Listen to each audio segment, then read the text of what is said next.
Well, why have I been invited to Myanmar to talk to the Red Cross? Probably the best description of why I've been invited here is to actually hear what the president of the Myanmar Red Cross says was the reason for his invitation. Dear friends, let me introduce you to our speaker of the day, visiting Professor Chris Roebuck from Cass Business School of London. I met him when I was attending this British Red Cross leadership meeting, and at that meeting he was giving a presentation on the British Red Cross going up a gear for the future, and he was talking about the transformational leadership, the entrepreneurial leadership, and after listening to him there, I find that we can use what he has put up there quite a lot. So I said, please, can you come and give a talk to our leaders? Because these are all heads of divisions or units in our headquarters. So these are the people who make Red Cross move. These are the people who make Red Cross work. So if you can tell them about what, how, and what, as you said, delivering more for less to those in need. And I think that would be a great advantage to us. What are the challenges that the Myanmar Red Cross are currently facing? They're primarily threefold. They are that there are generally high levels of poverty and poor levels of understanding about health across the country. There are the cases of civil strife in different places around the country, be it in the northeast or in the northwest. And in addition to that, there are also issues regarding natural disasters that seem to be hitting the country with increasing frequency, be they typhoons, be they earthquakes, all of which have happened in past years. In order to understand better the challenges that the Myanmar Red Cross face, what I've been doing is I have been talking to their executive officers who deal with the different areas.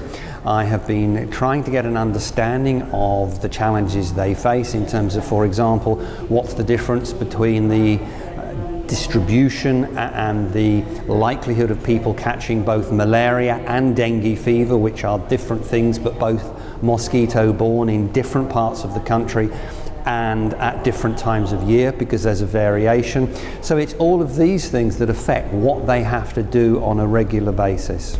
In order to understand the significant logistical and organisational challenges they faced, I also visited their main warehouse just outside Yangon. This is the main location where materials from other Red Cross societies around the world come in, and other materials from the suppliers where they purchase locally come together. This is the point at which the relevant kits are made up so that they are available for disaster relief and can then be distributed to other sub-warehouses across the country, waiting for any disaster that might happen to happen so that they are locally located. What has impressed me here is the boundless enthusiasm of the people in the Myanmar Red Cross who are doing their best against amazing obstacles and challenges in the most difficult of circumstances.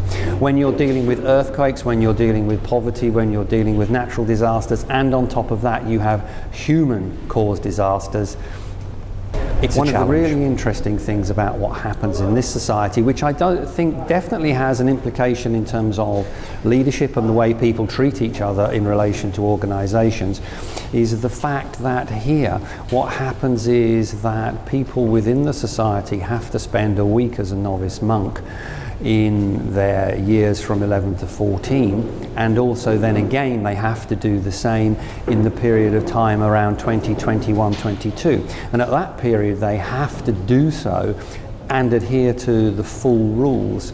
And one of the things that seems to do is that experience seems to give them an understanding of how to work together, a level of humility, and an understanding that everybody has to work towards the common good, and actually it's not just about my agenda and what I want to achieve. And maybe that would be something that would be useful within the world of Western business as well.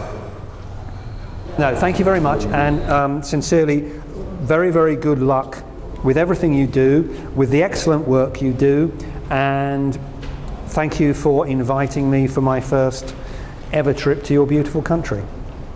Thank you very much. Thank you.